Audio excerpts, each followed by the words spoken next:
Rasulullah, para pencari cintanya Allah, semoga Allah merahmati kita semua. Bismillah, mari sama-sama kita belajar untuk terus istiqomah dalam menata hati. Karena yakinlah saudaraku, jika kita istiqomah dalam menata hati, Allah akan tata kehidupan kita. Jika kita bisa berdamai dengan takdir dari Allah, semesta pun akan tunduk kepada kita. Maka mari sama-sama kita belajar untuk di bulan Ramadan ini kita belajar untuk memiliki hati yang baik. Apa yang keluar dari hati kita ketika menjadi rasa yang baik. Ketika menjadi prasangka yang baik. Apapun kita harus belajar untuk menghadirkan segala sesuatunya dengan hikmah, yaitu dengan bijaksana. Karena Rasulullah sendiri yang bersabda, jika segumpal daging ini baik, semuanya akan ikut baik. Jika segumpal daging ini buruk, yang lain akan ikut buruk. Di dalam Al-Quran surat An-Nur ayat 35 Allah berfirman. Yang pertama Allah menyebut yaitu miskat. Miskat itu apa? Disebutkan dalam Al-Quran. Miskat itu adalah alam yang tidak tembus oleh cahaya.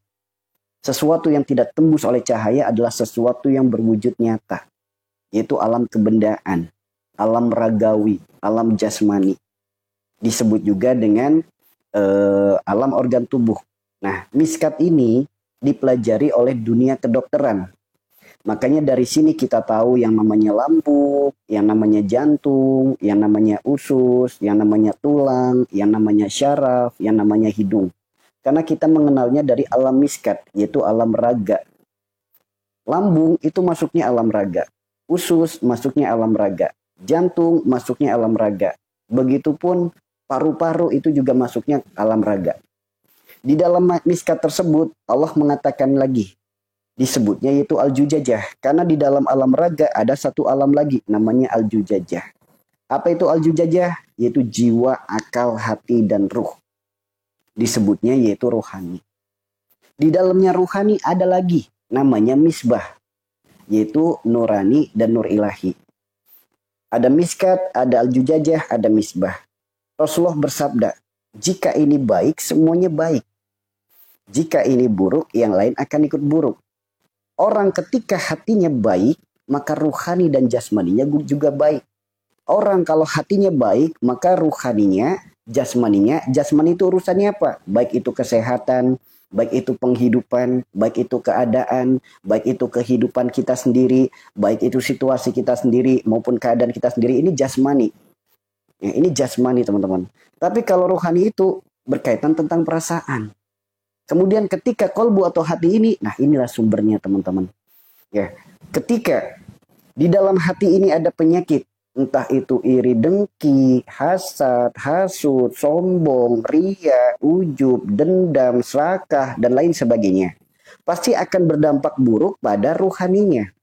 Sifatnya jadi tidak baik, perilakunya jadi tidak baik, perbuatannya jadi tidak baik. Nah, dari ruhaninya berdampak buruk juga akan berdampak buruk pula pada jasmaninya. Mungkin nanti organ tubuhnya jadi sakit, mungkin jadi saraf kejepit, mungkin jadi asam lambung, mungkin jadi penyakit jantung, mungkin jadi penyakit vertigo. Ditambah lagi kehidupan dan penghidupannya. Hidupnya jadi banyak masalah, banyak kesempitan, banyak kesulitan, banyak kesengsaraan. Jadi kalau saat ini kita sedang mengalami penyakit, maka ayo sama-sama lahirkan kesadaran bahwasanya sakit kita, adanya organ tubuh kita yang bermasalah karena adanya isi yang salah. Adanya isi yang salah karena datang dari sumber yang salah. Sumber yang salah itu apa? Penyakitnya hati. Isi yang salah itu apa? Sifat perilaku perbuatan kita sehingga berdampak pada jasmani kita. Jadi kalau kita hanya sibuk mengikhtiarkan wadahnya saja, hanya sibuk mengikhtiarkan jasmaninya saja, mau sampai kapanpun selagi isinya belum dirubah, maka jasmani itu pun tidak akan berubah. Kalau kita hanya sibuk menghilangkan rasa sakit asam lambung, kalau kita hanya sibuk menghilangkan rasa sakitnya penyakit jantung, kalau kita hanya sibuk menghilangkan rasa penyakitnya vertigo, kalau hanya sibuk di perkara itu, maka sampai kapanpun penyakitnya tidak akan sembuh. Karena adanya kita minum obat, adanya kita minum herbal, adanya kita terapi, adanya kita ikhtiar, itu hanya mengurangi rasa sakit saja. Mentoknya menghilangkan rasa sakit, namun tidak menyembuhkan penyakitnya. Jadi kalau kita minum obat, kalau kita minum herbal, kalau kita terapi, itu hanya ikhtiar untuk menghilangkan rasa sakit. bukan untuk menyembuhkan penyakit. Jika kita ingin sembuh penyakit kita, barakallah, maka perbaikilah penyebabnya. Apa penyebabnya? Rasulullah bersabda, tidaklah Allah titipkan penyakit, melainkan Allah gugurkan dosa. Sakit itu buah daripada dosa kita, buah daripada kesalahan kita, buah daripada perilaku kita, buah daripada perbuatan kita. Maka kalau kita pengen sembuh, perbaiki dulu sifat perilaku perbuatan kita, perkara jasmaninya kita ikhtiarkan. Dari sini paham teman-teman? Jadi jangan berfokus untuk mencari apa obatnya, apa terapinya, apa herbalnya. Karena wadah itu gimana isi. Ketika dari sumbernya sumber yang baik, melahirkan isi yang baik. Dari isi yang baik pun pasti akan melahirkan wadah yang baik. Jika sumbernya yaitu kolbu, kolbunya udah emang dasarnya baik. Kolbunya senantiasa dipakai untuk melakukan berprasangka yang baik, untuk lebih ditata lagi, pasti ruhaninya pun akan baik dan jasmaninya pun akan baik. Maka ayo sama-sama kita belajar, jemputlah sehat, sehat zohiron, sehat wabatinan, yaitu dengan sembuh yang berkah. Apa itu sembuh berkah? Sembuh penyakitnya, sifatnya makin baik. Sembuh penyakitnya, perilakunya makin baik. Sembuh penyakitnya, ibadahnya makin baik. Jangan sampai kita mendapatkan sembuh istidraj. Apa itu sembuh istidraj? Hanya hilang saja rasa sakitnya. Sifat perilaku perbuatan yang gak ada perubahan. Ibadahnya juga gak ada peningkatan. Ini boleh jadi disebutnya adalah istidraj. Apa itu istidraj? Azab yang dibalut dengan kebahagiaan. Nauzubillah. Semoga kita semua mulai saat ini, mulai detik ini, semoga ketika ada yang sedang sakit, yuk jangan hanya berfokus menghilangkan rasa sakitnya, fokuslah menyembuhkan penyakitnya. Karena kalau kita fokus menyembuhkan penyakitnya, penyakit apapun, sakit apapun akan mudah sembuhnya teman-teman. Bentar ya. Masya Allah. Satu lagi teman-teman. Jika kita punya atap kita rusak. Otomatis ketika hujan jadi bocor.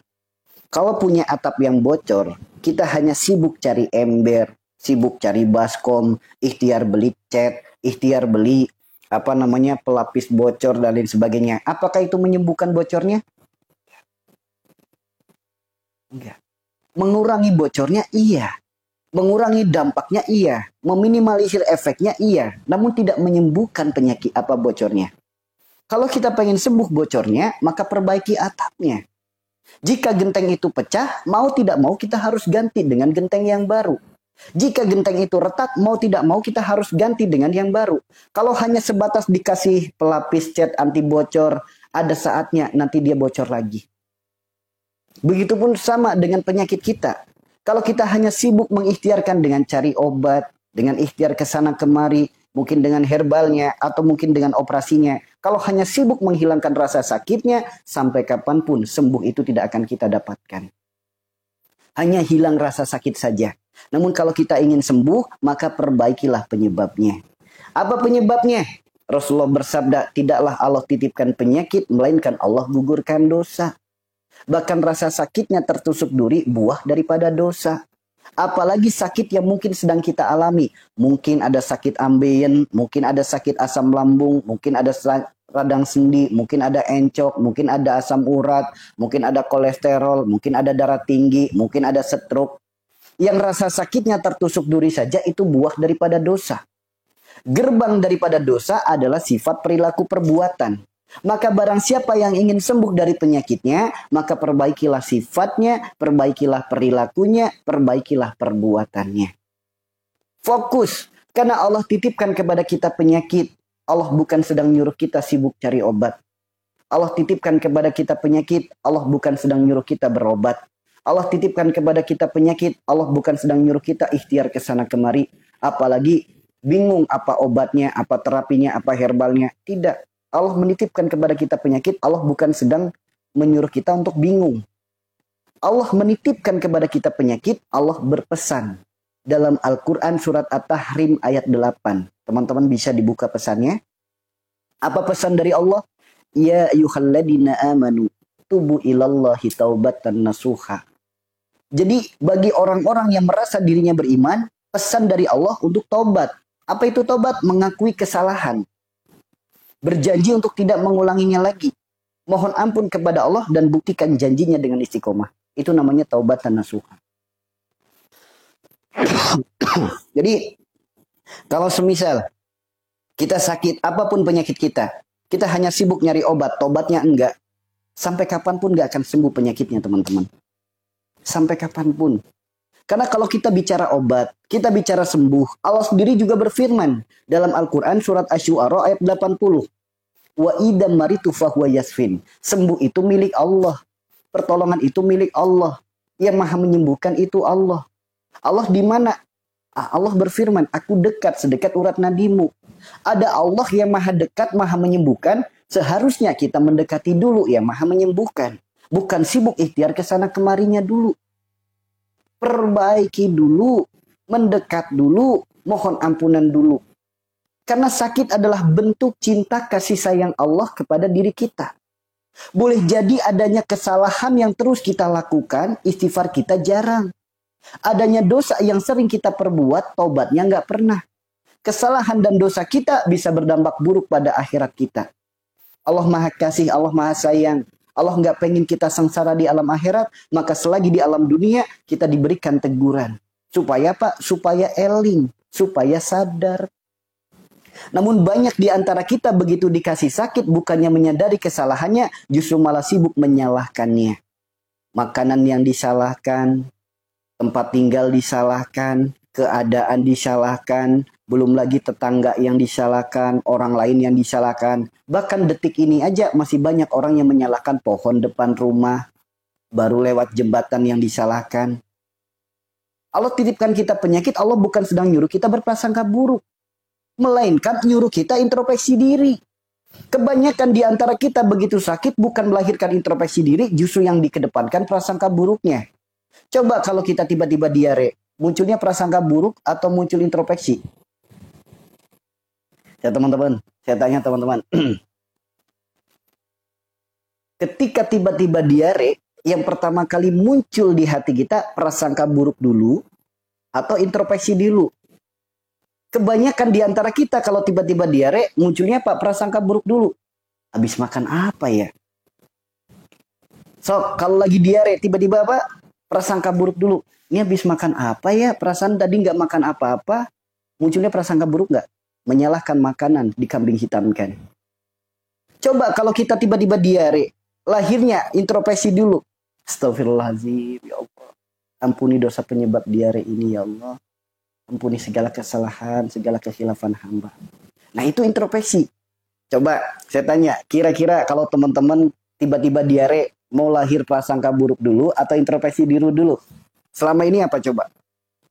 Lahirnya prasangka buruk dulu, apa introspeksi diri dulu? Yakin introspeksi? Yakin. Kan kebanyakan di antara kita kalau tiba-tiba diare, yang pertama kali diingat habis makan apa? Habis makan apa ya? Tadi perasaan gak makan apa-apa gitu.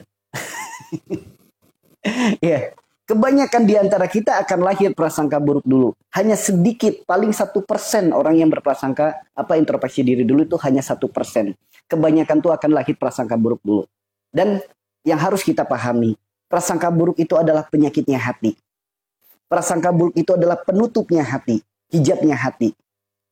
Hati satu-satunya alat komunikasi kita dengan Allah. Hati satu-satunya perantara hubungan kita dengan Allah. Jika hati kita terhalang oleh prasangka buruk, apa kabar doanya? Jika hati kita terhalangi oleh prasangka buruk, apa kabar munajatnya? Setiap doa terhalang efek daripada prasangka buruk. Makanya wajar jika kita merasa ibadahnya udah totalitas, doanya udah pagi, siang, sore, malam, namun seakan-akan belum Allah kabulkan, karena boleh jadi hati kita masih diselimuti oleh prasangka buruk. Karena kunci mustajabnya doa adalah kejernihan hati dan jujurnya perilaku. Ini kunci mustajabnya doa. Bagaimana hati akan jernih kalau di dalam hati masih ada prasangka? Tuh teman-teman. Ya, makanya siapapun yang saat ini sedang sakit, ayo teman-teman, sama-sama kita fokus belajar untuk apa? Introspeksi diri. Introspeksi diri. Bahkan Allah berfirman dalam Al-Quran surat Az-Zariyat ayat 21. Di dalam tubuh manusia ada kebesaran Allah. Maka perhatikan. Man arfa nafsahu faqad arfa rabbahu. Kenali dirimu, maka niscaya engkau akan mengenal Tuhanmu. Ternyata tubuh kita itu hebat. Tubuh kita itu luar biasa. Disebutkan dalam Al-Quran, Al-Quran surat Az-Zariyat ayat 21. Ternyata tubuh kita itu mampu menyembuhkan dirinya sendiri. Mampu mengobati dirinya sendiri. Ketika lambung itu iritasi, tubuh kita mampu menyembuhkannya sendiri. Ketika jantung kita bermasalah, paru-paru kita masalah, organ tubuh kita bermasalah, bahkan patah tulangnya, ternyata tubuh kita itu mampu menyembuhkan dirinya sendiri. Kenapa? Allah berfirman, karena ada kebesaran Allah. Karena ada kebesaran Allah. Makanya para ulama menyampaikan, selalu mengajarkan kepada diri kita, man arafa nafsahu faqad arafa rabbahu. Jika kita sakit, diagnosa secara medis, oh saya sakit kepala, dicek, oh dari darah tinggi, oh dari ada gangguan syaraf, oh peredaran darah nggak lancar. Itu penjelasannya secara jasmani. Adanya jasmani mengalami penyakit, tentu ada perkara ruhani yang bermasalah. Lantas pernah nggak terbesit? Kenapa bisa sakit kepala? Kalau kita hanya berpikir dari alam jasmani saja, apa kabar dengan rohaninya? Rasulullah bersabda, katanya jika segumpal daging baik, semuanya akan ikut baik. Jika segumpal daging buruk, yang lain akan ikut buruk. Nah, ini teman-teman. Jadi ternyata sifat perilaku perbuatan kita lah sebagai penyebab utamanya. Maka ketika sakit itu entah datangnya lewat makanan, entah datangnya lewat kecelakaan, entah datangnya lewat sihir, itu sifatnya hanya perantara. Bukan penyebab. Banyak di antara kita menyalahkan perantara, dianggap penyebab. Padahal penyebab itu dosa kita sendiri. Meskipun kita jalan, kemudian kita kepleset, jatuh, rasa sakit di pinggul. Apakah penyebabnya gara-gara kepleset? Bukan. Penyebabnya gara-gara dosa. Kepleset hanya perantara. Paham di sini? Mungkin ada orang tulangnya patah. Apakah penyebabnya gara-gara kecelakaan? Bukan. Penyebabnya gara-gara dosa, perantaranya lewat kecelakaan. Mungkin ada orang yang punya masalah gangguan kecemasan, ketakutan berlebih, pikirannya buruk terus, datang pagi takut, datang siang takut, datang malam takut. Apakah penyebabnya gara-gara santet sihir guna-guna? Bukan. Penyebabnya adalah dosa. Santet sihir guna-guna hanya perantara. Oke? Maka terkait tentang perantara itu hak prerogatif Allah. Tugas kita nggak usah ambil pusing, tugas kita nggak usah berprasangka. Tugas kita sami'na wa ata'na dengan apa yang Allah firmankan dalam At-Tahrim ayat 8, akui saja kesalahan kita. Akui saja kesalahan kita. Karena Allah lebih mencintai seorang pendosa yang mengakui kesalahannya, lalu ia bertobat, daripada orang soleh, orang alim yang merasa dirinya nggak punya salah. Paham di sini teman-teman? Jadi apapun penyakit kita, tugas kita hanya satu, akui saja kesalahan kita. Jangan sibuk menyalahkan makanan, menyalahkan orang lain, menyalahkan tempat tinggal, menyalahkan sihir, menyalahkan kecelakaan, menyalahkan keadaan. Sibuk saja introspeksi diri. Karena perintahnya Allah itu nyuruh kita tobat. Bukan nyuruh kita prasangka buruk. Nyuruh kita tobat. Bukan suruh nyibukin diri dengan cari obat. Bukan. Allah perintahkan diri kita untuk tobat. Tobat dari apa? Tobat dari kesalahan kita. Makanya saat ini tinggal kita lihat. Manusia disebut dalam kitab, yaitu miniaturnya bumi. Apa yang Allah ciptakan di luar tubuh manusia, semuanya ada dalam diri manusia. Semuanya ada dalam diri manusia. Bahkan ketika Allah berfirman dalam Al-Quran, surat Ar-Rahman, ketika dua lautan bertemu, di dalam tubuh kita pun ada bagian tubuh yang bertemu. Di mana Allah berfirman ada dinding pembatas. Ternyata setiap organ tubuh kita, bagian tubuh kita, setiap pertemuannya ada pembatas. Lihat, kita julurkan tangan kita, ada garis nggak di sini? Garis ini memisahkan antara kulit putih dan kulit gelap, kulit tipis dan kulit tebal. Ternyata garis ini bukan sampai di sini. Ternyata kalau kita ikuti garis ini bahkan sampai ke bawah. Memisahkan antara kulit depan dan kulit belakang. Bahkan sampai ke kaki garisnya. Dan lihat lagi. Apapun yang Allah ciptakan di luar tubuh manusia, semuanya ada dalam diri manusia. Ketika Allah ciptakan binatang, ternyata banyak manusia yang sifatnya kayak binatang. Ketika makan asal lapar, ketika makan asal pengen, ketika makan asal kenyang, itu sama kayak binatang. Kemudian hidupnya serakah, sama kayak binatang. Dan lihat, garis di dalam tubuh kita bukan sembarang garis. Setiap organ tubuh kita, organ apapun yang bertemu selalu dibatasi dengan garis. Wilayah rambut ada garisnya. Ini rambut, ini kulit, ada garisnya, kelihatan garisnya. Begitupun tubuh kita dibagi lagi jadi dua, memisahkan antara sebelah kanan dan sebelah kiri. Disebut kepala, ada garisnya, yaitu garis leher. Dan jika kita sedang santai, coba dihitung. Ada berapa garis di dalam tubuh kita? Coba dihitung. Dari garis rambut, garis kepala, garis mata, garis dahi, garis mulut, garis bibir, garis wajah, garis leher, garis dada, garis perut, garis tangan, garis kaki. Ada berapa garis? Coba nanti kalau lagi santai dihitung. Ada 114 garis di dalam tubuh kita. Baik terjadi pada bayi, terjadi pada anak-anak, orang dewasa, maupun kakek nenek. Semua manusia jumlah garisnya sama di dalam tubuhnya. Yaitu 114 garis. Sebagaimana 114 surat dalam Al-Quran. Bahkan yang paling gampang saja. Allah berfirman dalam Az-Zariyat ayat 21. Di dalam tubuh manusia ada kebesaran Allah. Maka perhatikan. Yuk yang paling gampang saja. Kita perhatikan telapak tangan kita. Garis telapak tangan kita apakah ini kebetulan? Atau karena kebesaran Allah? Garis telapak tangan kita ini kebetulan apa kebesaran Allah? Lihat. Jangan dianggap sepele garis dalam tubuh.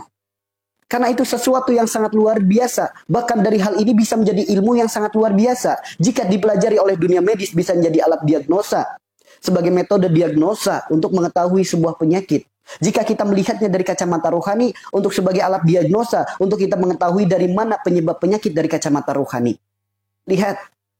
Dari kelingking sampai ibu jari. Jari kita dipenuhi dengan ruas jari. Ada berapa titik ruasnya? Ada 33 titik. Coba teman-teman hitung, ada berapa? Ada 33 titik. Sebagaimana 33 kalimat tasbih. Saya tanya, ini kebetulan apa kebesaran Allah? Coba lihat lagi telapak tangan kita. Ada garisnya enggak? Ada garisnya kan? Ini membentuk angka Arab. Ini angka 8, ini angka 1. Berapa? 81. Ini pun sama. Ini angka 1, ini angka 8. 18, 81. Jika dijumlah berapa? 99. Sebagaimana 99 Asmaul Husna. So, lihat. Apakah ini kebetulan atau kebesaran Allah? Kenapa jari kita 5? Man arafa nafsahu faqad arafa rabbahu. Allah berfirman dalam Al-Quran surat Az-Zariyat ayat 21. Perhatikan. Kita disuruh perhatikan, melihat jari. Kenapa jumlahnya 5? Kenapa enggak 4? Kenapa enggak 6? Kenapa enggak 7?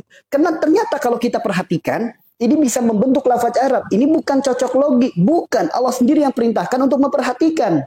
Bagi teman-teman yang paham kaligrafi, ini alif, ini lam, ini ha, dibaca Allah. Ini pun sama, alif, lam, ha, dibaca Allah. 99 Asmaul Husna, 33 kalimat tasbih, 114 surat dalam Al-Quran. Apakah ini kebetulan? Tidak. Lihat para dokter, pernah nggak kita terbesit? Bermiliaran manusia di muka bumi ini tidak ada satupun yang sidik jarinya sama. Meskipun dia kembar, meskipun kembarnya plek ketiplek, nggak ada yang sidik jarinya sama. Nggak ada yang sidik jarinya sama. Dalam dunia medis dipelajari. Ketika orang sakit dicek dulu kelopak matanya, dicek langit-langit mulutnya, dicek lidahnya, dicek denyut nadinya, dicek darahnya. Untuk apa? Mengetahui dari mana penyakitnya. Dalam dunia rohani, lihat posisi mana penyakitnya. Bagian depankah? Bagian belakangkah? Bagian ataskah? Bagian bawahkah? Sebelah kanankah? Sebelah kirikah? Itu yang akan yang menjadi petunjuk untuk diri kita, sifat perilaku apa yang harus diperbaiki. Disebut garis utama, namanya garis leher. Karena garis ini yang memisahkan antara dunia dan akhirat. Garis ini adalah garis yang memisahkan antara dunia dan akhirat. Kalau kita nggak punya tangan, tangannya hilang segini, kita masih bisa hidup di dunia. Kalau kita nggak punya kaki, masih bisa hidup di dunia. Tapi kalau kita nggak punya leher, antara dunia dan akhirat. Jika ada penyakit dari leher ke atas, penyakit yang disebutnya wilayah dunia. Penyakit yang disebabkan karena perkara dunia. Perkara dunia itu apa? Keinginan, harapan, angan-angan, kecintaan, ketakutan, kekhawatiran, kecemasan berlebih perkara dunia. Itu kalau kita melihatnya dari kacamata ruhani. Kalau melihatnya dari kacamata jasmani, penyakit dari leher ke atas, oh sakit gigi, oh sariawan, oh gusi bengkak, oh ada sinus, oh ada jerawat, oh mata minus, mata plus, mata silinders, oh mungkin ada penyumbatan telinga, oh ada penyumbatan otak, kanker otak, itu jasmaninya.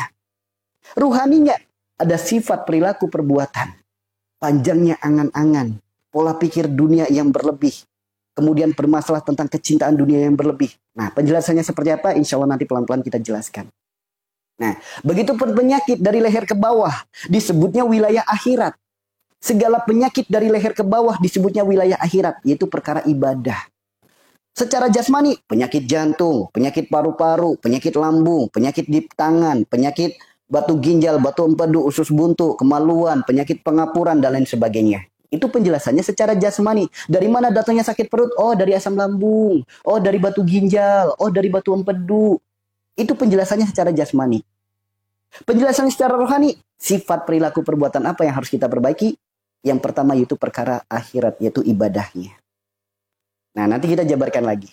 Lihat, tubuh kita dibagi lagi menjadi dua, sebelah kanan dan sebelah kiri. Dalam kitab disebutkan, kanan disebutnya hablum minan nas, rahmatan lil alamin. Sebelah kiri disebutnya hablum minallah. Jika ada penyakit dari ujung kepala sampai ujung kaki sebelah kanan, penyakit yang disebabkan karena hubungan kita dengan manusia dan alam semesta. Baik penyakit sebelah kanan, mungkin mata kanan yang sakit, telinga kanan yang sakit, gusi kanan yang sakit, tangan kanan yang sakit, pundak kanan yang sakit, perut kanan yang sakit, dada kanan yang sakit, kaki kanan yang sakit. Itu penyebabnya dari kacamata ruhani, dari hablum minan nas, rahmatan lil alamin.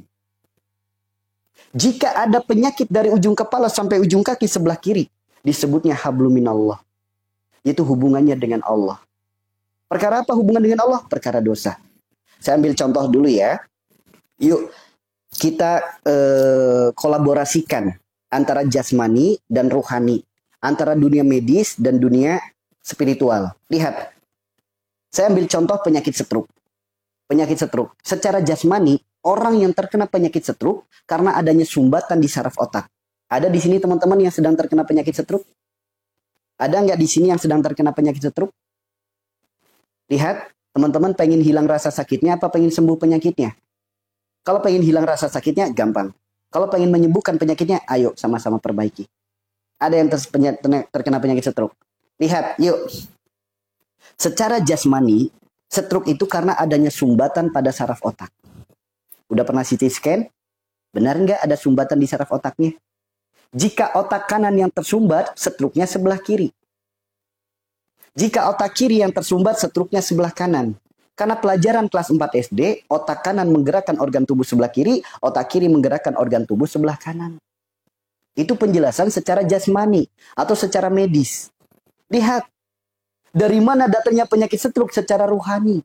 Dari kacamata ruhani, lihat. Orang terkena stroke ciri-cirinya apa? Tangan dan kaki berkurang fungsinya, bahkan tangan dan kaki ada yang sampai lumpuh. Tangan dan kaki wilayah di bawah leher, disebutnya apa? Wilayah akhirat.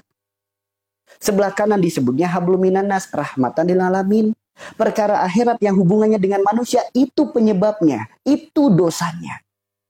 Perkara akhirat yang hubungannya dengan manusia perkara apa? Yang pertama, silaturahim. Coba introspeksi diri. Siapapun Anda yang terkena penyakit stroke sebelah kanan, yuk renungkan. Dengan siapa silaturahim Anda rusak? Dengan siapa Anda tidak akur? Dengan siapa Anda bermusuhan? Mungkin dengan orang tua, mungkin dengan mantan, mungkin dengan saudara, mungkin dengan ipar, mungkin dengan keluarga, mungkin dengan kerabat, mungkin dengan tetangga, mungkin dengan teman, mungkin dengan sahabat. Ada nggak silaturahim yang sedang rusak? Apa penyebab silaturahim itu rusak? Lihat, apa penyebab stroke sebelah kanan? Adanya sumbatan otak sebelah kiri. Otak di atas leher disebutnya wilayah dunia, sebelah kiri disebutnya hablum minallah. Perkara dunia yang hubungannya dengan Allah. Perkara apa? Jodoh, rizki, mati. Perkara jodoh, dengan anaknya Anda bisa nikah. Dengan mertua tidak akur, sok stroke sebelah kanan. Dengan anak sendiri baik. Dengan menantu jahat, sok stroke-nya sebelah kanan. Ini perkara jodoh. Yang kedua perkara rizki.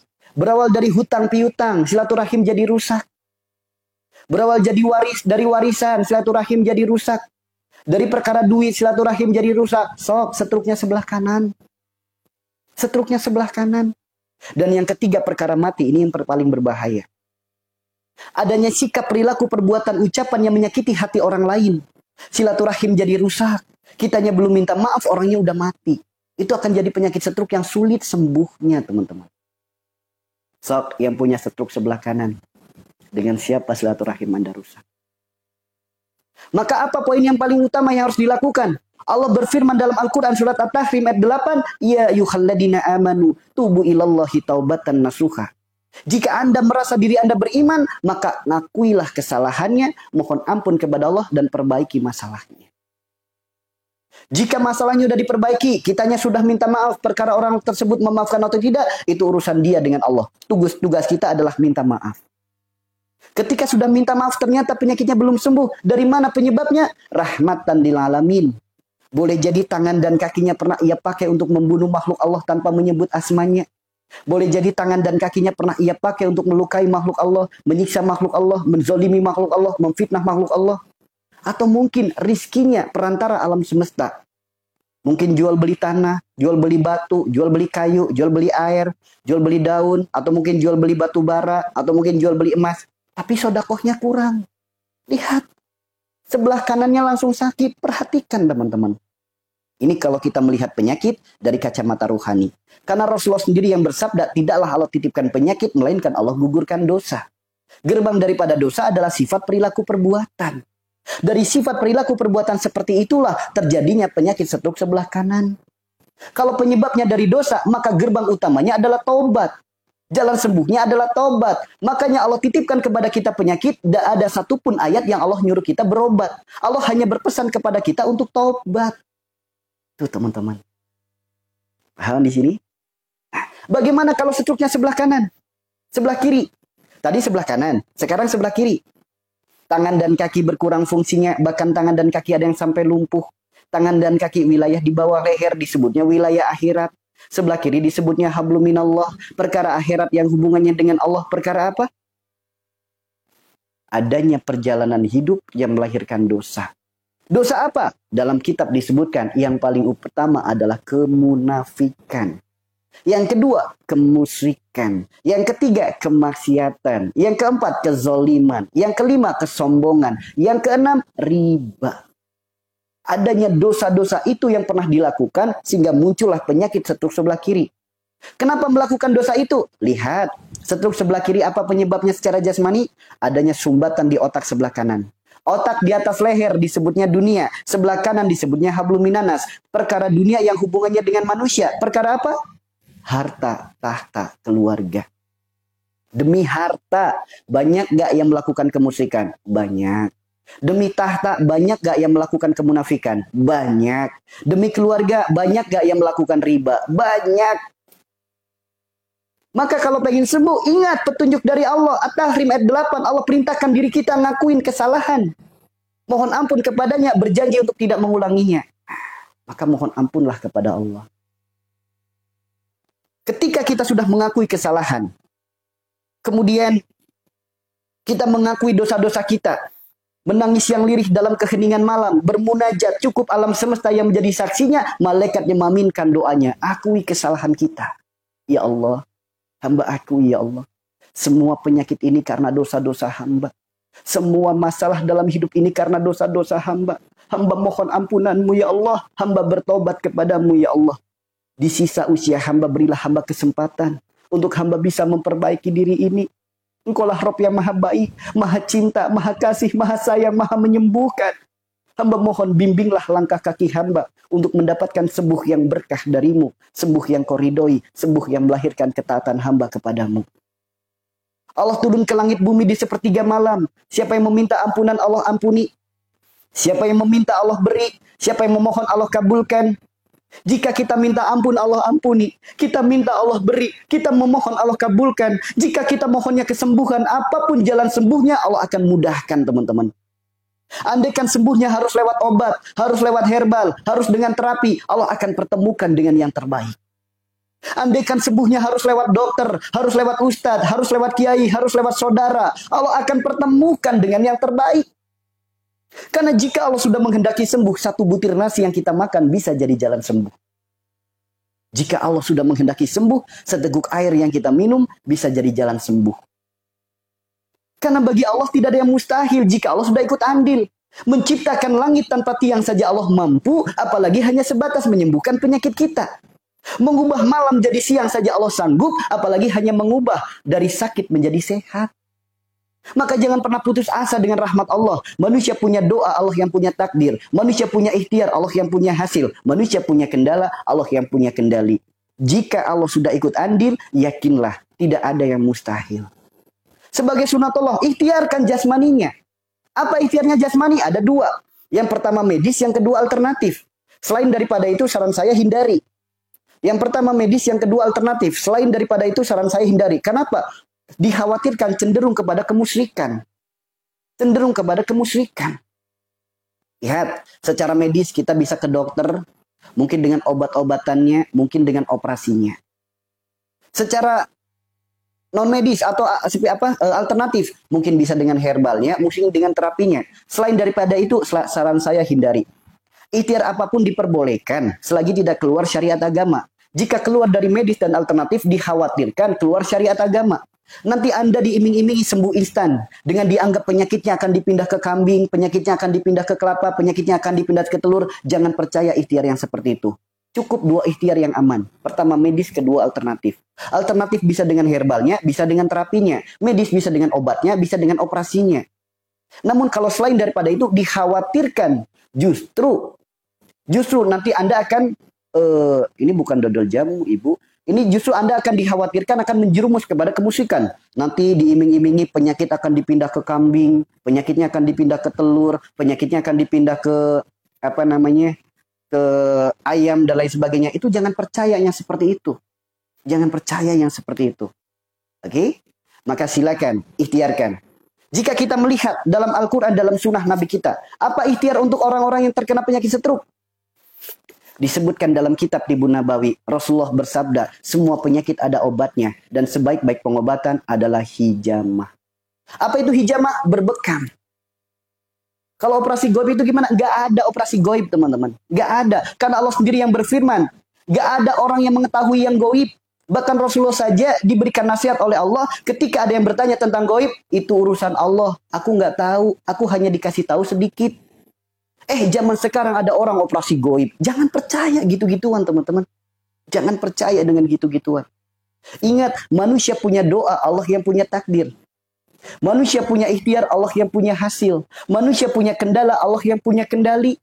Jika Allah sudah ikut andil, tidak ada yang mustahil.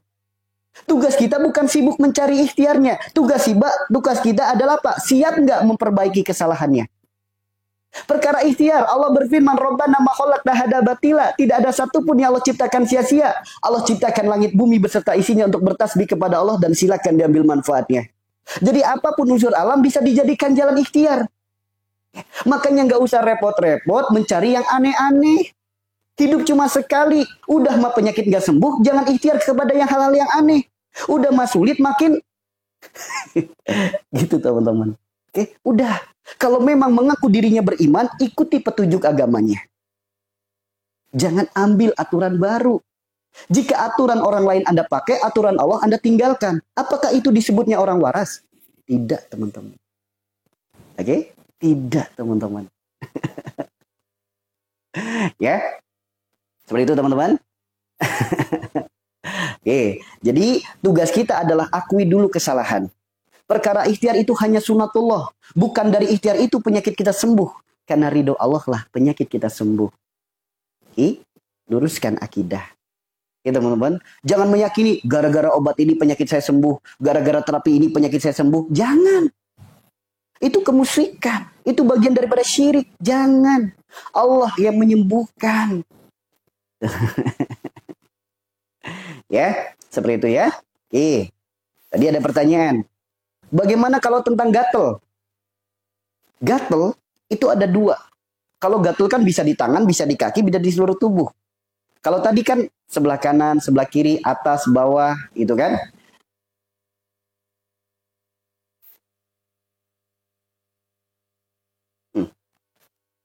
Sebelah kanan, sebelah kiri, atas, bawah. Nah, gatel kan bisa di mana-mana. Gatel itu ada dua. Yang pertama, gatel dari dalam kulit. Yang kedua, gatel dari luar kulit. Teman-teman, ada di sini yang terkena penyakit gatel? Ada nggak yang terkena penyakit gatel? Intinya segala penyakit gatel. Intinya segala penyakit gatel. Entah di mata, entah di telinga, entah di mulut, entah dimanapun. Intinya penyakit gatel. Ada? Kalau saya jawab, kira-kira teman-teman akan tersinggung nggak? Jika Rasulullah bersabda, tidaklah Allah titipkan penyakit, melainkan Allah gugurkan dosa. Bahkan rasa sakitnya tertusuk duri, buah daripada dosa. Gerbang daripada dosa adalah sifat perilaku perbuatan. Kira-kira kalau saya jawab, teman-teman tersinggung nggak? Kira-kira kalau saya jawab, teman-teman akan tersinggung nggak? Karena Allah berpesan, akui kesalahan. Ya, lihat. Gatal itu ada dua, teman-teman. Yang pertama, gatal di luar kulit. Yang kedua, gatal dari dalam kulit. Gatal dari luar kulit, kurang pandainya kita dalam menjaga kebersihan tubuh. Mungkin dari faktor lingkungan yang kurang bersih, atau mungkin dari pola hidup kita sendiri yang kurang menjaga kebersihan. Nah, itu dari luar kulit. Yang kedua, gatal dari dalam kulit. Gatal dari dalam kulit itu apa? Gatal yang datangnya dari darah. Secara medis bisa dari virus, bisa dari bakteri, seperti itu. Segala penyakit yang berkaitan dengan darah, penyakit yang berkaitan dengan sifat orangnya. Karena darah disebut sifat, darah disebut ruh. Yuk kita buktikan. Orang ketika meninggal, ruh dicabut, darahnya hilang nggak? Hilang kan? Darah yang hilang bersih nggak? Belum tentu. Namun jika ada orang sifatnya baik, perilakunya baik, perbuatannya baik, ruhnya dicabut, darahnya hilang. Darah yang hilang juga bersih. Itulah kenapa orang-orang yang sifat perilaku perbuatannya baik ketika dimakamkan jasadnya tetap utuh. Bahkan wangi. Siapa mereka? Orang-orang soleh. Yang sifat perilaku perbuatannya baik. Jadi mereka meninggal itu jasadnya tetap utuh. Bahkan wangi. Lantas apa kabar dengan diri kita? Yang kadang sifatnya baik, kadang perilakunya buruk. Kadang perbuatannya baik, banyak buruknya. Jika ruh ini dicabut, darahnya hilang. Darah yang hilang belum tentu bersih. Karena Allah sendiri yang berfirman, ya ayyuhal nafsul mutmainnah. Hanya jiwa yang tenang, jiwa yang bersih yang Allah panggil. Yang kotor masih mengendap di dalam organ tubuh kita. Dari darah-darah kotor inilah ketika dimakamkan jadi bibit-bibit belatung yang akan menggerogoti jasad kita. Oke? Lihat. Ini bukti darah adalah sifat, darah adalah ruh. Sifat apa yang bisa menyebabkan penyakit gatal? Apapun jenis nama gatalnya. Mau panu, mau kadas, mau kurap, mau kutu air, mau biduran, apapun, mau alergi, apapun namanya. Penyakit gatal disebabkan dari sifat apa? Yuk, kita lihat. Kita lihat dalam kitab. Nama kitabnya apa? Kitab Tibun Nabawi. Nama kitabnya apa? Kitab Thoriqus Syifa. Lihat. Penyakit apa yang menyebabkan, apa sifat apa menyebabkan penyakit gatal? Allah berfirman, Iqra, bacalah. Baca langitmu, baca bumimu, baca sekitarmu. Lihat, binatang apa yang suka garuk-garuk? Gatal cenderung dengan apa? Garuk. Binatang apa yang suka garuk-garuk? Monyet. Lihat, apa sifatnya monyet? Serakah. Dari sifat serakah inilah penyebab penyakit gatal. Apapun keserakahannya, inilah penyebab penyakit gatal. Makanya jangan tersinggung. Serakah itu luas. Contoh, punya kebiasaan, kalau makan, di rumah ada lauk satu piring, ngambil lauk paling banyak, nggak peduli yang lain kebagian atau tidak. Contoh lagi, makan, tangan kanan pegang sendok sama nasi, tangan kiri pegang kerupuk, masuk dua-duanya, serakah nggak? Serakah. Contoh lagi, hari ini dapat rezeki dari Allah 100.000, kurang bersyukur, pengen lagi, pengen nambah lagi, serakah nggak? Serakah. Apalagi jika ada keserakahan yang ia lakukan membuat orang lain sakit hati. Silaturahim jadi rusak. Itu akan menjadi penyakit gatal yang sulit sembuh. Diobatin kayak gimana? Diobati kayak gimana? Kambuh lagi. Diobatin lagi, kambuh lagi. Diobatin lagi, kambuh lagi. Dari situlah datangnya penyakit gatal yang sulit sembuh. Itu teman-teman. Oke? Dari situlah datangnya penyakit gatal yang sulit sembuh. Adanya keserakahan yang membuat orang lain sakit hati. Yang lebih berbahaya lagi. Adanya keserakahan yang membuat orang lain sakit hati. Silaturahim jadi rusak. Kitanya belum minta maaf, orangnya udah mati. Itu akan menjadi penyakit gatal turun-temurun. Orangnya punya penyakit gatal. Nanti anaknya punya penyakit gatal yang sama. Nanti cucunya punya penyakit gatal yang sama. Nanti cicitnya punya penyakit gatal yang sama. Itu adanya keserakahan yang membuat orang lain sakit hati. Dianya belum minta maaf, orangnya udah mati. Sok penyakit gatalnya turun-temurun. Sejenis eksim semisal. Sok penyakit gatalnya turun-temurun. Itu teman-teman. Bagaimana jalan sembuhnya? Allah berfirman dalam Al-Quran surat At-Tahrim ayat 8. Kira-kira ada nggak petunjuk yang lebih baik dari Al-Quran dan Sunnah? Kira-kira ada nggak petunjuk solusi nasihat obat yang lebih baik dari Al-Quran dan Sunnah? Kira-kira ada nggak teman-teman? Ada nggak kira-kira petunjuk, nasihat, solusi obat yang lebih baik dari Al-Quran dan Sunnah? Kira-kira ada nggak? Nggak ada kan? Kalau teman-teman meyakini nggak ada yang lebih baik dari Al-Quran dan Sunnah, maka ikuti petunjuk Al-Quran dan Sunnah Nabi kita. Yang pertama, Allah berfirman dalam At-Tahrim ayat 8, Allah nyuruh kita akui kesalahan. Allah nyuruh kita untuk tobat. Dan kita buktikan tobat kita, jangan diulangi lagi. Jadi kalau kita pengen sembuh, bertobat dulu. Ya Allah, hamba akui ya Allah, semua penyakit ini karena dosa-dosa hamba. Akui segala dosa penyebab penyakit gatal hamba. Ampuni segala dosa penyebab penyakit gatal hamba. Oke? Nah, pertama minta ampun dulu. Dan kita buktikan, jangan diulangi lagi kesalahannya. Baru kita lakukan ikhtiar. Apa ikhtiarnya? Jasmani. Ikhtiar jasmani ingat ada dua. Yang pertama medis. Silakan boleh ke dokter, silakan boleh minum obat, silakan boleh minum mungkin pakai bedaknya atau antiseptiknya dan lain sebagainya. Itu ilmu kedokteran. Kapasitas dokter itu bukan kapasitas saya. Nah, atau dengan ilmu alternatifnya, dengan herbal dan terapinya. Apa herbalnya? Banyak teman-teman. Herbal yang bisa sebagai perantara sembuh segala penyakit. Yang paling gampang saja. Oke, yang ada di sini dulu. Apa paling gampang? Cuci darahnya. Pakai apa? Salah satunya bawang putih. Air 3 gelas, direbus sampai mendidih. Ketika airnya sudah mendidih, masukin bawang putih yang sudah digeprek. 7-9 siung. Sampai air itu berkurang menjadi setengah gelas. Dengan api sedang. Minum air itu dalam keadaan hangat. Sok, apapun penyakit gatal dari tubuh kita, insya Allah bisa jadi jalan sembuh. Yang kedua, yang paling sederhana lagi. Pakai nasi, teman-teman. Nasi itu bukan hanya obat yang menyembuhkan dikala kita lapar. Ternyata nasi bisa jadi obat penyakit-penyakit kulit kita. Caranya bagaimana? Sederhana. Sederhana banget, teman-teman. Ya.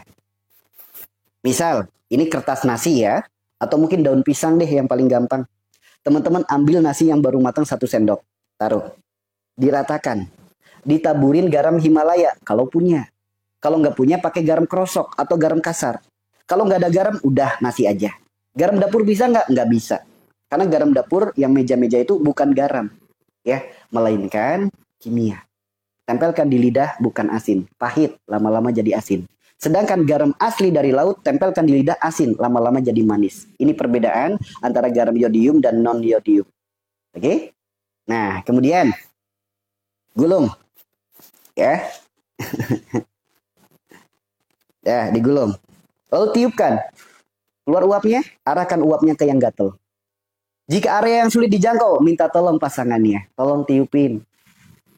Tuh teman-teman. Mudah nggak? Mudah sekali. Yang ketiga apa ikhtiarnya? Bisa dengan minyak Arab. Sebagaimana yang diajarkan Siti Aisyah. Cukup air 1 gayung, kasih 3 tetes minyak Arab. Diaduk sampai rata, guyurkan ke badan. Sesederhana itu teman-teman. Ingat, jika Allah sudah menghendaki sembuh, 1 butir nasi yang kita makan bisa jadi jalan sembuh. Seteguk air yang kita minum bisa jadi jalan sembuh. Nasi yang kita tiupkan bisa jadi jalan sembuh. Tidak ada yang mustahil jika Allah sudah ikut andil. Tidak ada yang mustahil jika Allah sudah ikut andil. Maka ayo, ketika sedang sakit, jangan sibuk menghilangkan penyakitnya. Namun sibuklah perbaiki penyebabnya. Tuh teman-teman. Ya, indah nggak? Enak nggak? Sama. Segala penyakit gatal sama. Apapun jenisnya. Kadas, kurap, panu, eksim. Apapun sama. Ya, itu penyakit gatal. Ya, itu penyakit gatal. Bagaimana dengan penyakit yang berkaitan dengan darah lainnya? Darah tinggi, darah rendah, gula darah, kolesterol, asam urat, rematik, kanker darah, autoimun, dan lain sebagainya. Saya tanya, ada di sini yang terkena penyakit darah? Kan tadi udah dikasih tahu, penyakit yang nggak sembuh-sembuh. Adanya keserakahan yang membuat orang lain sakit hati. Kitanya belum minta maaf, orangnya udah mati. Nah, itu akan menjadi penyakit keturunan. Contohnya eksim. Eksim itu salah satu penyakit keturunan. Berarti adanya kesalahan yang membuat orang lain sakit hati, kitanya belum minta maaf, orangnya minta. Ada yang terkena penyakit darah. Oke, lihat teman-teman. Lihat. Tadi kan udah dijelaskan. Darah disebut sifat, darah disebut ruh. Segala penyakit yang berkaitan dengan darah, penyakit yang berkaitan dengan sifat orangnya. Jadi kalau pengen sembuh, bukan apa obatnya, melainkan sifatnya yang harus diperbaiki. Contoh, darah tinggi. Teman-teman ada di sini yang terkena darah tinggi? Ada nggak di sini yang terkena darah tinggi? Lihat, dari mana datangnya penyakit darah tinggi? Dari kacamata rohani. Dari kacamata jasmani, dokter yang lebih paham teorinya. Oke, jangan dibantahkan dengan teori jasmani. Di sini kita menjelaskan penyakit dari kacamata rohani. Kalau dari kacamata jasmani, dokter yang lebih paham teorinya. Dari kacamata rohani, para ulama kita belajarnya. Oke, penyakit darah tinggi disebabkan dari apa? Darah disebut sifat, darah disebut ruh. Sifat tinggi hati inilah penyebab utama daripada penyakit darah tinggi. Apa itu tinggi hati? Berawal dari keakuan yang tinggi. Dari keakuan yang tinggi, apa yang dilihat, apa yang dirasakan, jadi marah dan emosi. Apapun yang dialami, kedepankan marahnya daripada sabarnya. So, orang yang terkena penyakit darah tinggi suka marah-marah enggak? Suka marah-marah enggak? Orang yang terkena penyakit darah tinggi suka marah-marah enggak? Lihat teman-teman. Melihat apapun munculnya marah. Mendengar apa yang enggak sesuai, marah. Melihat apa yang nggak sesuai, marah. Jadi hidupnya dipenuhi dengan marah-marah. Lihat, marah disebabkan dari apa? Kurang pandainya kita dalam menata hati. Hati disebut kolbu, wujudnya adalah jantung. Ketika hati tidak pandai kita tata, jantung pun berpengaruh. Jantung fungsinya apa? Memompa darah. Lihat, orang ketika lagi marah, detak jantungnya kenceng nggak? Orang ketika lagi marah, detak jantungnya kenceng nggak, teman-teman? Ya, orang kalau lagi marah, detak jantungnya kencang. Apa fungsi jantung? Memompa darah. Semakin kencang detaknya, semakin tinggi tekanannya. Semakin kencang detaknya, semakin tinggi pressure-nya. Dari sinilah datanya penyakit darah tinggi. Berawal dari ketidakmampuan dalam menata hati, melihat sesuatu, mendengar sesuatu, mengedepankan marah dan emosi. Sekarang saya tanya, marah dan emosi apakah bisa menyembuhkan, bisa diobati dengan herbal? Marah dan emosi bisa nggak diobati dengan kimia? Marah dan emosi bisa nggak diobati dengan terapi?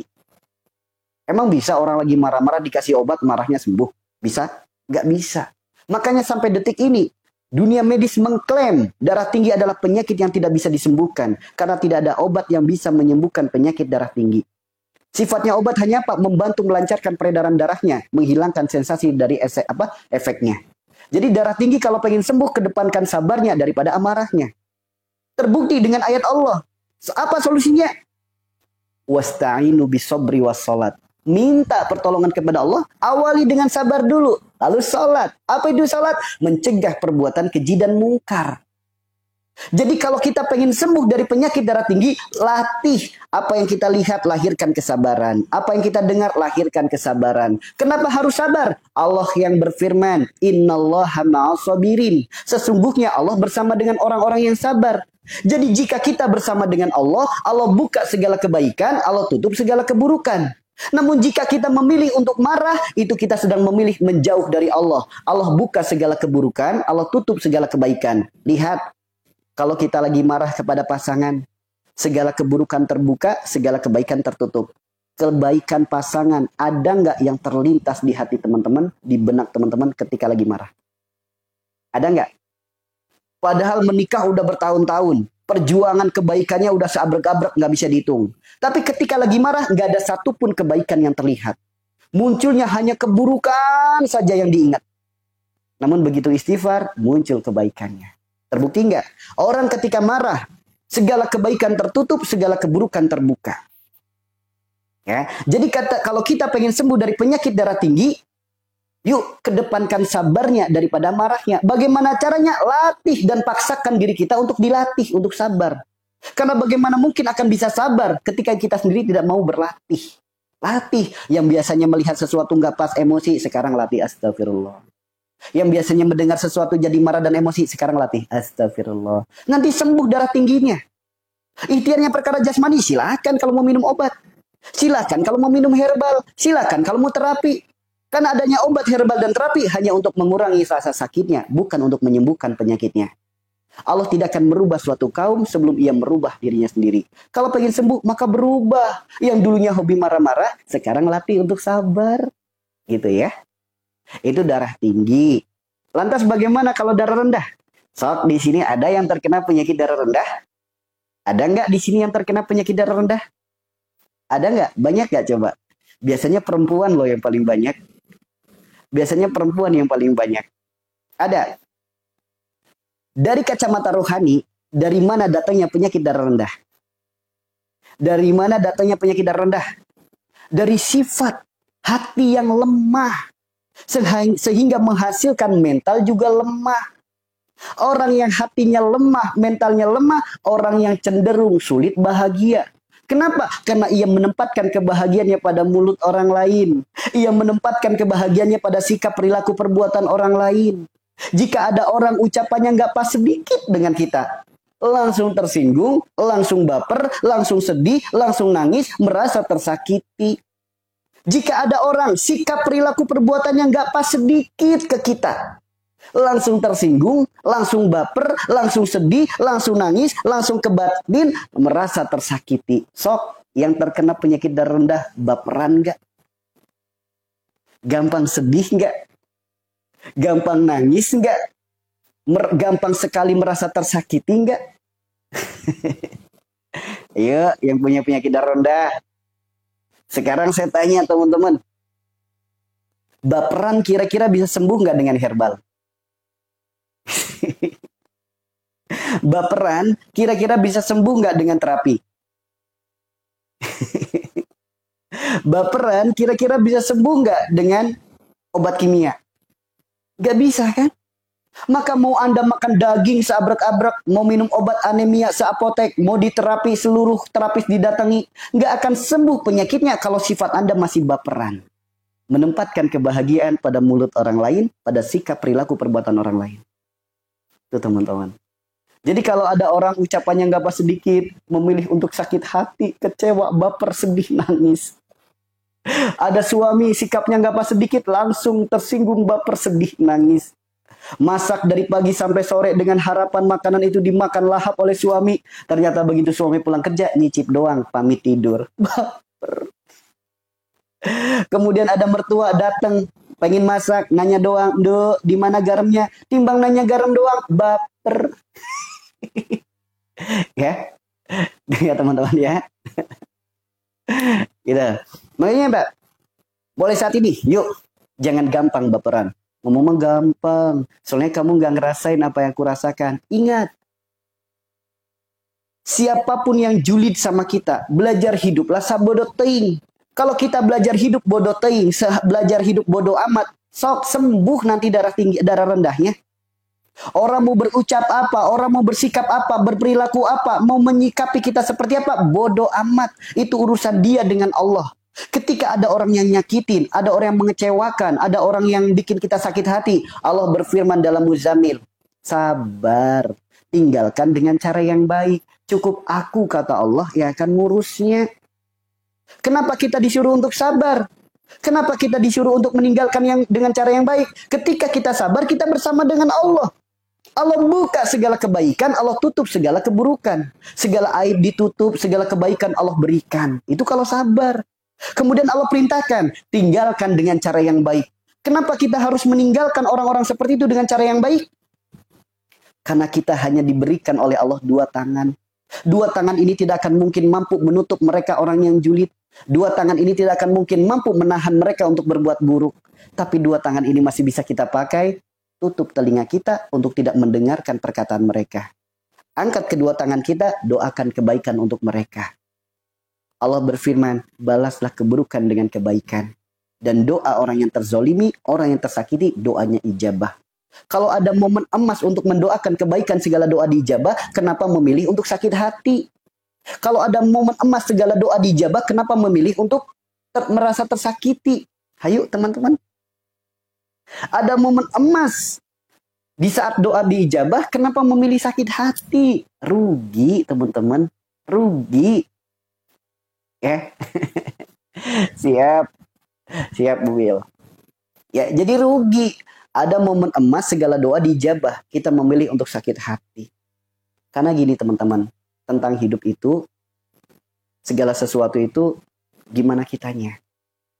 Berteman dengan siapa kita, cerita mereka akan berbeda. Tergantung siapa yang menceritakan.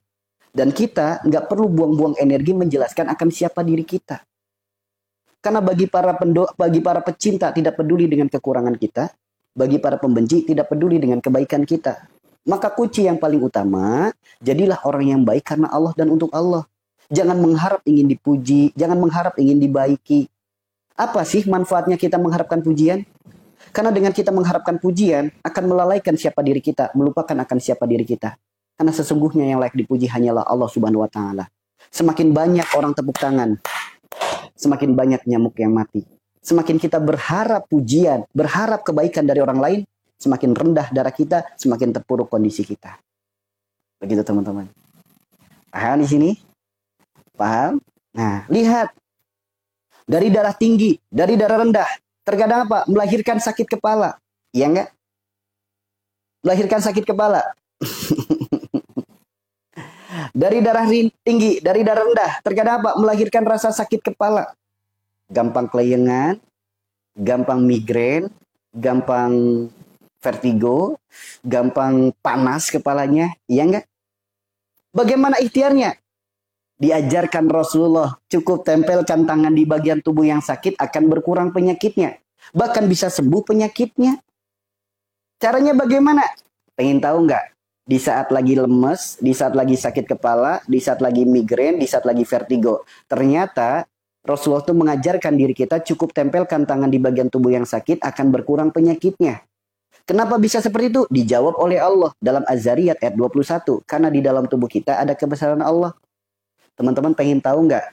Bagaimana cara menempelkan tangan di bagian tubuh yang sakit supaya berkurang penyakit kita, bahkan sembuh penyakit kita. Pengen tahu nggak? Sembuh itu mudah, sembuh itu murah, sembuh itu gratis teman-teman. Ya, bagi teman-teman yang merasa room ini bermanfaat, bagi yang belum mengikuti silakan diikuti. Bagi teman-teman yang merasa bermanfaat silakan bagikan kepada temannya, saudaranya, keluarganya, kerabatnya. Karena boleh jadi di luaran sana ada orang-orang yang sedang putus asa dengan penyakitnya. Bismillah, semoga dengan adanya perantara room ini sebagai perantara kebaikan, jalan pertolongan, jalan kesembuhan dengan sembuh yang berkah. Bagi yang belum mengikuti silakan diikuti. Dan jangan lupa dibagikan ke grup-grup keluarga, di grup-grup reuni, silakan dibagikan. Semoga bermanfaat. Karena kita tidak pernah tahu kebaikan mana yang akan menolong kita, kebaikan mana yang akan menyelamatkan kita. Bisa juga sambil tap-tapnya ya. Yuk. Teman-teman yang sering sakit kepala, migrain, kelayangan, yuk. Barokallah, orang baik, barokallah. Lihat, tadi kan udah dipelajari garis-garis dalam tubuh. Jangan dianggap sepele garis tubuh. Karena garis tubuh dalam dunia medis bisa jadi diagnosa, dalam dunia alternatif bisa jadi terapi. Yuk, lihat. Maaf ya. Ini rambut, ini kulit. Ada garisnya nggak teman-teman? Ada garisnya nggak?